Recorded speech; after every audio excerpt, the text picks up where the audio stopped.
74 میں رویت ہلال کمیٹی کی تشکیل ہوئی اور خیال تھا کہ اب یہ معاملہ جو ہے وہ سیٹل ہو جائے گا، لیکن بدقسمتی سے ہم نے یہ دیکھا ہے کہ رمضان اور شوال کے شروع میں جب مرکزی رویت ہلال کمیٹی کا جو اجلاس ہے وہ ہمیشہ ہی تنازع کا باعث رہے ہیں، اور ایک طویل عرصے سے پاکستان میں یہ جو مسئلہ ہے وہ برقرار رہا ہے، اور اس کی جو سب سے بڑی وجہ ہے پاکستان میں ہم نے جو سب سے زیادہ میں سمجھتا ہوں حکومتوں نے پہ در پہ جو زیادتی کی وہ یہ کی کہ ہم نے جو فرقہ وارانہ معاملات ہیں ان کو ہم اکاموڈیٹ کرنے کی کوشش کرتے ہیں اپنے ملک کی معاملات میں۔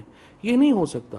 ملک جو ہے، جو ریاست ہے وہ ابو ہوتی ہے فرقہ واریت سے، وہ اونچی ہوتی ہے، بالا تر ہوتی ہے تمام فروعی اختلافات سے۔ اس کو اپنے جو معاملات ہیں ان کو ایک اپنے آئین اور قانون کے تناظر میں چلانا ہوتا ہے، وہ گروپس کو اکاموڈیٹ نہیں کرتی۔ لیکن ہم نے دیکھا ہے کہ پے در پہ ہم مختلف گروپس کو، خصوصاً مختلف مذہبی گروپس کو ہم ہر وقت ہم اکاموڈیٹ کرنے کے چکر میں پڑے رہتے ہیں، جس کی وجہ سے تمام جو فرقہ وارانہ گروپس ہیں وہ طاقتور ہو گئے ہیں، وہ اپنا حصہ مانگنا شروع کر دیتے ہیں، اور ملک ایک یہ جو ایک اظہار ہے جو عید کے اوپر ہمارا تنازع آتا ہے، ایک فرقہ وارانہ ہمارے نفاق کا ایک اظہار ہے کہ کس طرح سے ہماری ریاست جو ہے وہ جو ہمارے ان معاملات کے اوپر جس پہ آئین قانون کو، عقل کو، علم کو، دانش کو برتری دینی چاہیے، اس کو ہم اکاموڈیشن کے چکر میں دے دیتے ہیں۔ یہاں پر بھی ہمارے قاسم علی خان مسجد کے مولانا شہاب الدین پوپلزئی صاحب جو ہیں وہ ہر سال رمضان اور شوال کے نئے چاند کا علیحدہ اعلان کرتے ہیں، رویت ہلال کمیٹی میں علیحدہ اعلان ہوتا ہے، اور اسی لیے ہم نے یہ فیصلہ کیا جب ہم نے پچھلے سال جب یہ منسٹری میرے پاس آئی، چاند دیکھنا کوئی دنیا میں مسئلہ ہی نہیں رہ گیا۔ اور اب تو جو اگلا جو مرحلہ تھا وہ یہ تھا کہ جو اس وقت جو اسپیس سے وابستہ سائنٹسٹ ہیں یا اسپیس سے وابستہ ادارے ہیں وہ تو یہ کہہ رہے ہیں کہ ہم جو اگلے مشنز بھیجیں گے مون میں وہ زیادہ عرصہ کے لیے مون کے اوپر رہیں گے، لہٰذا یہ بھی انشاءاللہ 2024 میں، بلکہ اس 10 سالوں میں آپ سمجھیے کہ کافی حد تک یہ ممکن ہوگا کہ کئی لوگ جو ہیں دنیا میں عید بھی چاند کے اوپر کر سکیں گے۔ تو اگلا تنازع تو پھر یہ ہوگا کہ جو لوگ چاند پہ عید منائیں گے ان کو وہ عید کیسے منائیں گے۔ اس لیے جو اسلام ہے وہ تو عقل کا دین ہے، علم کا دین ہے، فارورڈ لوکنگ مذہب ہے۔ جو مذہب شروع یہاں سے ہو کہ اقرا یعنی پڑھ، اور پھر جس کے جو پیامبر ہیں محمد مصطفیٰ صلی اللہ علیہ وسلم وہ ہمیں یہ تلقین کریں کہ علم حاصل کرو چاہے تمہیں چین جانا پڑے، وہ علم سے، عقل سے، دلیل سے وہ کیسے روک سکتا ہے؟ تو جو ہمارا جو مذہب ہے وہ علم کی تلقین کرتا ہے، عقل کی تلقین کرتا ہے، سائنس ٹیکنالوجی کی طرف جانے کی تلقین کرتا ہے، اور جو لوگ بھی کہتے ہیں کہ ٹیکنالوجی کا اس سے کوئی تعلق نہیں ہے، سائنس کا اس سے کوئی تعلق نہیں ہے، علم کا اس سے کوئی تعلق نہیں ہے، ہم ان کی اس دلیل کو مسترد کرتے ہیں۔ اسلام علم کا دین ہے، عقل کا دین ہے، اور جو ہمارے نبی کریم صلی اللہ علیہ وسلم کی احادیث ہیں ان کی روشنی میں اسلام ایک فارورڈ لوکنگ دین ہے، اور انشاءاللہ تعالی اسلام جو ہے اور قرآن جو ہے وہ تمام جو علوم ہیں ان کا ماخذ ہے۔ ہمارا تو یہ ایمان ہے کہ تمام جو علم ہے وہ قرآن پاک سے کے ماخذ ہیں، تو اس لیے یہ بات تو میں بالکل اس چیز کو مسترد کرتا ہوں کہ ٹیکنالوجی کا اس سے کوئی جو ہے وہ تعلق نہیں ہے۔ پرائم منسٹر صاحب نے، عمران خان صاحب نے، جب ہماری پی ٹی آئی کی حکومت کا، جو پی ٹی آئی کا ایک اور وعدہ بھی یہ تھا کہ ہم پوری کوشش کریں گے کہ ہم یہ تنازع حل کریں اور ایک عید دیں۔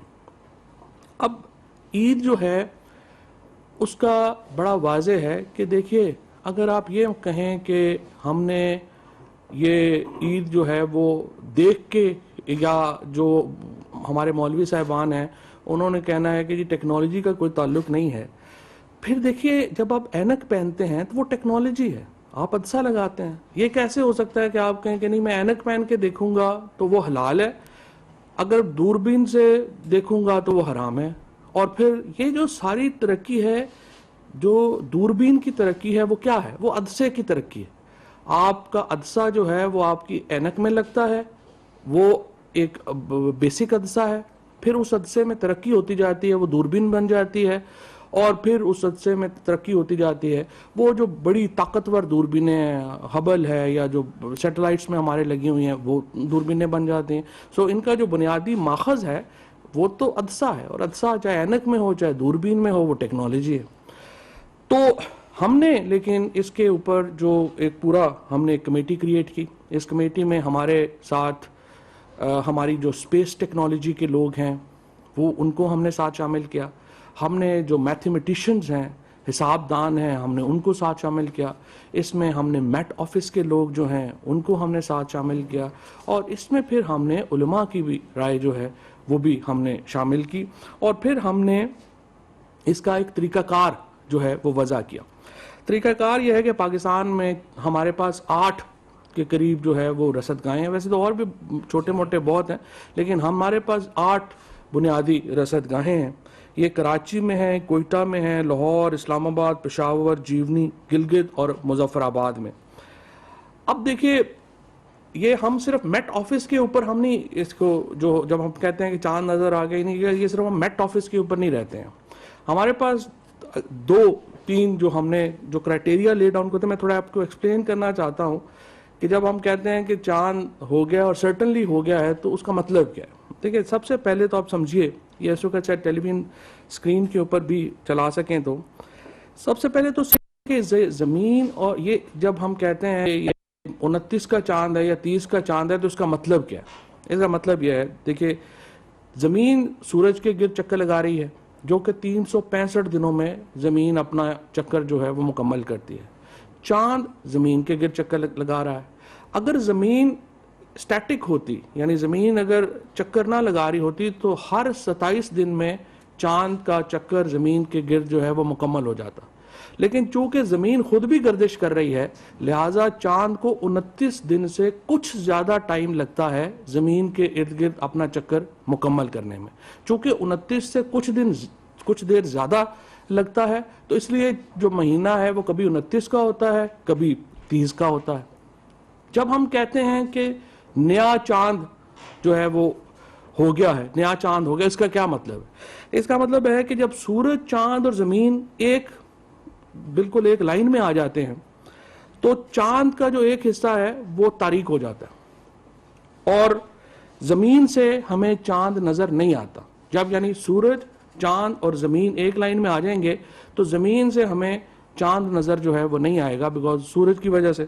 اور اس جو عمل ہے اس دن کو ہم کہتے ہیں کہ چاند کا جنم جو ہے وہ ہو گیا، ارتکاز جو ہے وہ ہو گیا.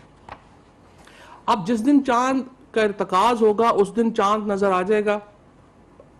اچھا، اب اس میں 2-3 ایشوز ہیں. ظاہر ہے کہ اگر سورج کی روشنی ہے یا چاند ہے وہ تو نظر نہیں آئے گا. لہٰذا جو سعودی عربیہ کا کیلنڈر ہے اس کا اصول یہ ہے کہ اگر مکہ مکرمہ میں جو سورج کے غروب کے 1 منٹ بعد اگر چاند کا غروب ہوگا تو وہ ڈکلیئر کرتے ہیں کہ یہ چاند جو ہے وہ نظر آ گیا. ہمارے جو ساری ٹیم تھی انہوں نے پورا اس کو دیکھا. انہوں نے کہا جی دیکھیے، منیمم 38 منٹ کا اگر غروب آفتاب میں اور چاند کے غروب میں فرق ہوگا تو وہ ویزیبل ہوگا، ادروائز سورج کی روشنی اتنی زیادہ ہوگی چاند نظر نہیں آ سکتا. لہٰذا پہلا اصول تو ہم نے یہ طے کیا کہ سورج کے غروب ہونے میں اور چاند کے غروب ہونے میں 38 منٹ کا فرق جو ہے وہ ہونا چاہیے. سورج اور چاند کا جو درمیانی زاویہ ہے اس کو ایلونگیشن کہا جاتا ہے. اسی طرح سے جو نیچے سے ہم اوپر دیکھتے ہیں چاند کو، اس کو ہم الٹیچیوڈ کہتے ہیں. جو چاند کے اوپر یعنی ایلومینیشن، اس کی روشنی کتنی ہونی چاہیے، اس کو ایلومینوسٹی کہا جاتا ہے. اور جو چاند کی وڈتھ ہے اس کو کرسچنٹ وڈتھ جو ہے وہ کہا جاتا ہے. اور یہ جو ایک بنیادی فرق میں نے آپ کو بتایا ہے، یہ میں اب اس لیے آپ کو بتانا چاہتا ہوں کہ اس بار کیوں پوری دنیا میں چاند اس وقت عید جو ہے وہ ایک ہی دن کے اوپر ہو رہی ہے. یعنی چاند کی ہمارا اب کرائٹیریا کیا ہے؟ کرائٹیریا ہمارا یہ ہے کہ چاند کی جو اونچائی ہے وہ 6.5 ڈگری ہونی چاہیے. اس کی جو چوڑائی ہے، وڈتھ جو ہے وہ 0.17 آرک منٹ ہونی چاہیے. جو اس کی ایلومینوسٹی ہے یعنی جو چمک ہے وہ 0.8% ہونی چاہیے.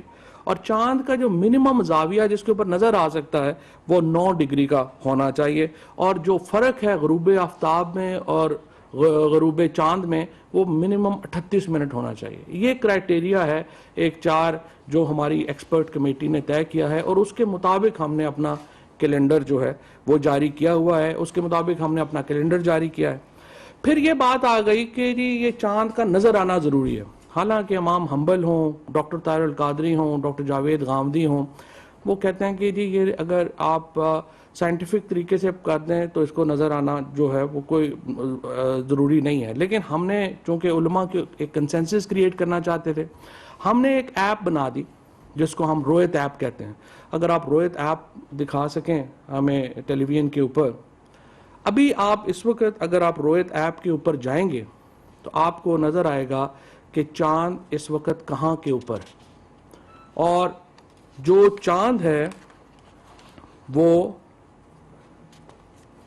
اس وقت اگر آپ دیکھنا چاہیں کہ یہ چاند کہاں پر ہے, شوال کا جو نیا چاند ہے وہ کب ہے, کیونکہ 22 مئی کی رات کو 10:39 پر نئے چاند کی پیدائش ہو گئی ہوئی ہے. کل جو ہے رات کو 10:39 پر شوال کا چاند پیدا ہو گیا ہے, ارتکاز ہو چکا ہے. اب 23 مئی کو شام کو, آج یعنی غروب آفتاب کے بعد, اگر آپ دوربین سے دیکھیں گے تو بڑی آسانی کے ساتھ, اور کئی صورتوں میں سانگڑ, بدین اور ٹھٹھا میں 7:36 سے لے کر کے 8:14 تک, یہ جو ہمارا سندھ کا علاقہ ہے, سانگڑ, بدین اور ٹھٹھا, اور اس کے علاوہ بدین, جیوانی اور پسنی, ان علاقوں کے اوپر آپ چاند دیکھ سکتے ہیں. 7:36 کے میں غروب آفتاب ہے, تو 7:36 سے لے کر کے 8:15 کے درمیان ان علاقوں میں